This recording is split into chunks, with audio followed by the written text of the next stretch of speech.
Assalamualaikum warahmatullahi wabarakatuh. Bismillahirrahmanirrahim. Alhamdulillahirrabbilalamin. Allahumma sholli ala Muhammad. Apa kabarnya anak-anak Bapak kelas 6?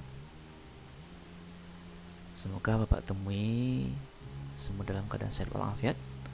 Di perjumpaan kita kali ini kita akan belajar tentang hadis keutamaan memberi pada buku Al-Quran Hadis kelas 6 di halaman 41 sampai dengan 46. Sebelum kita mulai, mari sama-sama kita membaca basmalah. Bismillahirrahmanirrahim. Tujuan pembacaan kita kali ini, kita akan membaca hadis tentang keutamaan memberi. Kemudian nanti kita mengartikan hadis tentang keutamaan memberi, menjelaskan isi kandungan hadis, dan menyimpulkan isi kandungan dari hadis keutamaan memberi. Selanjutnya, perhatikan dari dua gambar yang sudah Bapak tampilkan ini. Apakah yang kalian pikirkan? Siapakah yang rumahnya pernah didatangi oleh para peminta-minta? Ya, bagaimana perasaan kalian ketika memberikan sesuatu kepada mereka? Bagaimana posisi tangannya, yang memberi dan yang menerima, ya? Dan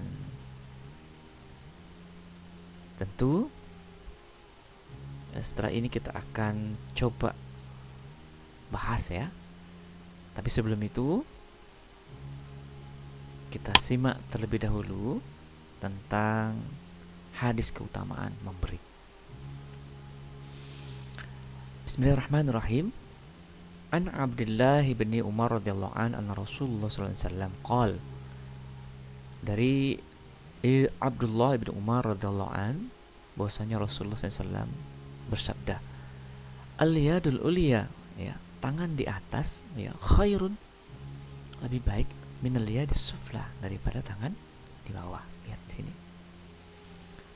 ya, wal yadul ulya, dan tangan yang di atas, ya, dan tangan yang di atas, hiyal munfiqah, disimbolkan dengan orang yang memberi, wasufla, dan tangan yang di bawah disimbolkan sebagai orang yang meminta-minta. Hadis riwayat Imam Bukhari dan Muslim, ya. Kita lihat, kita ya, kita lihat kembali gambar tadi. Lihat, pada gambar ini terdapat simbol memberi, ya, tangan di atas, dan simbol peminta, tangan yang di bawah. Maksudnya apa hadis ini? Di dalam hadis ini Rasulullah SAW menggambarkan bahwa tangan di atas ialah orang yang memberi. Jadi kita diminta untuk menjadi orang yang dermawan. Nah, supaya menjadi orang yang dermawan, maka kita harus mempunyai sesuatu yang dapat kita berikan kepada orang lain. Sedangkan Rasulullah SAW menyimbolkan bahwa tangan di bawah itu adalah orang yang meminta-minta. Meminta dan mengemis adalah perbuatan yang harus kita hindari. Jadi kita diminta, ya, daripada gambar tadi, kita diminta untuk berbuat baik kepada sesama. Berbuat baik itu termasuk sedekah. Sedekah merupakan akhlak yang mulia, akhlak yang terpuji, akhlak mahmudah, akhlak yang baik.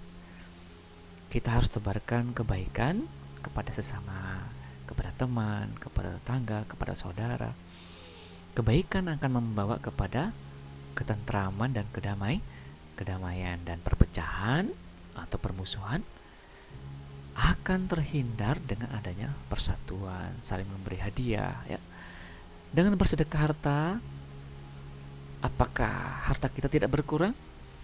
Apakah harta kita berkurang? Tidak. Justru harta yang kita sedekahkan itu akan diganti oleh Allah Subhanahu wa taala, ya.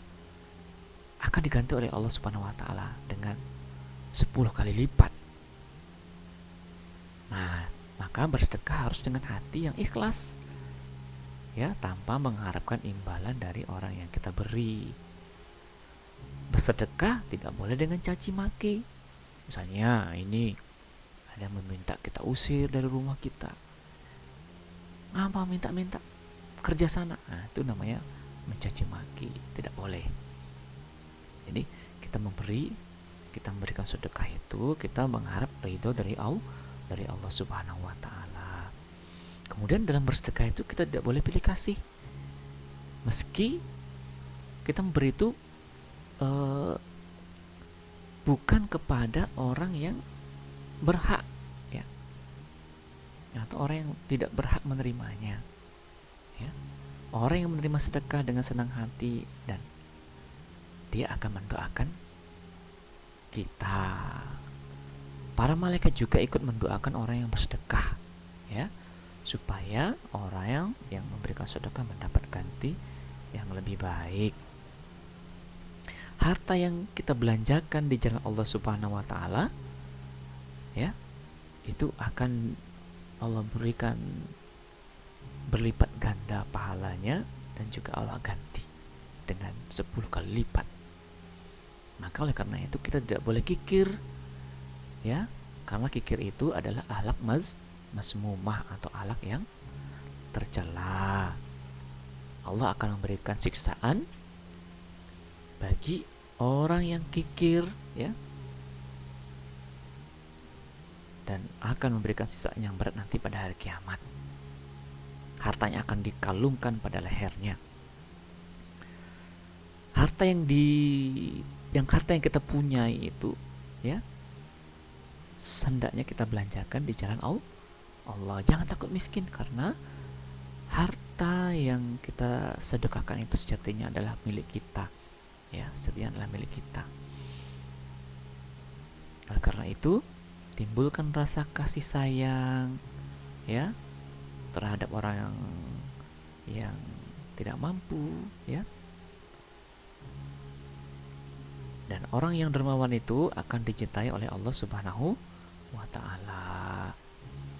Allah menganjurkan untuk bersedekah terhadap harta yang kita sayangi. Ini sebagai bukti bahwa harta yang kita punya itu adalah ujian. Menyedekahkan harta yang kita sayangi itu berat, ya. Oleh karena itu, kamu tidak akan memperoleh kebajikan sebelum kamu menginfakkan sebagian harta yang kamu cintai. Dan apapun yang kamu infakkan, tentu hal itu sungguh Allah mengetahui. Allah Maha mengetahui apa yang kita lakukan. Dan juga hendaknya kita jangan meminta-minta. Kehormatan diri harus kita jaga. Jangan sampai kita merendahkan diri dengan meminta-minta atau mengharapkan suatu pemberian kepada orang lain. Sebagaimana hadis Rasulullah SAW ini, ya. Rasulullah SAW mengisyaratkan di dalam hadis ini bahwa tangan di bawah itu adalah peminta, derajatnya lebih rendah dari orang yang dermawan.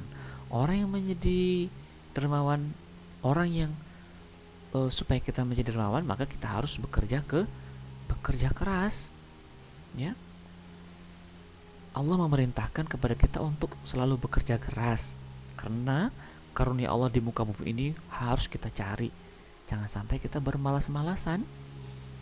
Dengan bekerja keras, Allah akan memberikan kita kecukupan. Dengan bekerja keras, kita bisa merubah nasib, bahkan kita bisa menjadi orang yang mampu. Dengan kekayaan yang kita punya itu, kita menjadi lebih leluasa dalam bersedekah. Nah, dari apa yang sudah Bapak sampaikan tadi dapat disimpulkan bahwa tangan yang di atas itu lebih baik daripada tangan yang di bawah. Tangan yang di atas adalah yang memberikan nafkah. Orang yang memberi itu lebih utama daripada orang yang meminta-minta. Demikianlah pembelajaran kita kali ini. Semoga bermanfaat, dan sama-sama kita tutup pertemuan kita dengan membaca hamdalah alhamdulillahirabbil alamin. Demikian, assalamualaikum warahmatullahi wabarakatuh.